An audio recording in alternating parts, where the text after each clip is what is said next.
Hello साथीहरू, good evening. म चाहिँ आज हजुरहरूलाई बटर चिकनको रेसिपी सेयर गर्दैछु।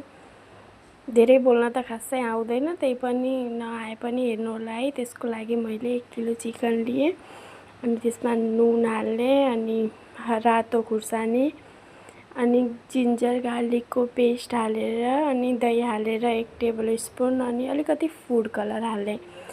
त्यस पछाडि मैले त्यसलाई राम्रोसँग फिटेर त्यसलाई म्यारिनेट हुन छोडिदिएँ। अनि यता फेरि मैले अलिकति बटर हालेर अनि त्यस बटर तातेपछि प्याज हालेँ। प्याजलाई राम्रोसँग ब्राउन हुनेसम्म चलाएर अनि हेर्दै गर्नु है साथीहरू, यत्रो भिडियोमा त के बोल्ने थाहै हुँदैन। अनि टमाटर हालेँ। त्यस पछाडि मैले यही पेस्टहरू हालेँ। मैले लेखेको पनि छु, खासै धेरै नबोले पनि त्यही रेकर्डमै सबै लेखेछ, त्यही हेरेरै बनाउन सक्नुहुन्छ हजुरहरूले। त्यस पछाडि मैले राम्रोसँग चलाएँ अनि उसलाई पाक्नलाई 5 मिनट जति मैले छोडिदिएँ। अब हेर्नु यस्तो भएर 5 मिनट ढकन लगाएर राखेपछि राम्रोसँग यो पाक्छ। हेर्नु अनि यसलाई मैले एउटा कटोरामा निकालेर अब चाहिँ त्यो म्यारिनेट भएको मासुलाई चाहिँ हल्का हल्का फ्राई गर्ने।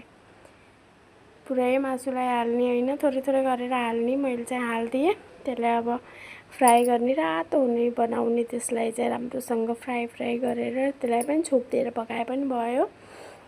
त्यस पछाडि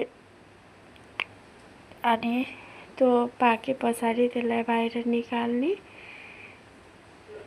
अनि त्यहाँ जो हामीले मैले मसाला बनाएको थिएँ त्यसलाई चाहिँ मिक्सीमा राम्रोसँग पिसेपछि यस्तो राम्रो यो बन्छ। अनि उता मासु पनि रेडी भइसकेको छ, फ्राई राम्रोसँग भएछ। अनि यसलाई चाहिँ त्यो सेक्ने फ्राईमै अब के हजुरहरूसित के छ त्यसैमा राम्रोसँग गरेर सेके पछाडि त्यसपछि यो जो हामीले पेस्ट बनाएको थियौँ नि, त्यो पेस्टलाई चाहिँ हालेर त्यस पछाडि जो बचेको थियो हाम्रो बटर चिकनकोलाई म्यारिनेट गर्दाखेरि त्यो हालिदिने हामीले चाहिँ। अनि त्यसपछि त्यसको माथिबाट चिकन हालेर त्यसलाई पनि राम्रोसँग चलाउने, राम्रोसँग अलिकति देर पाक्न दिने। त्यस पछाडि अब कस्तुरी मेथीहरू के हाल्ने हो त्यो हालेपछि अनि एउटा चाहिँ त्यो सानोवाला सस हालिदिए भइहाल्छ।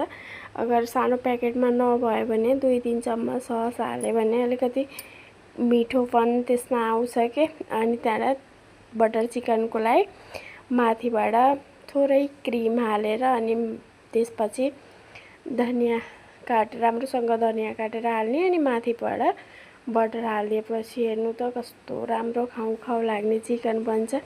यत्रो धेरै भिडियोमा त बोल्न पनि आउँदैन, नआए पनि अब मैले त्यही लेखेर हालेको छु, हजुरहरूले हेर्न सक्नुहुन्छ। हजुरहरूलाई मेरो भिडियो कस्तो लाग्यो? Thank you.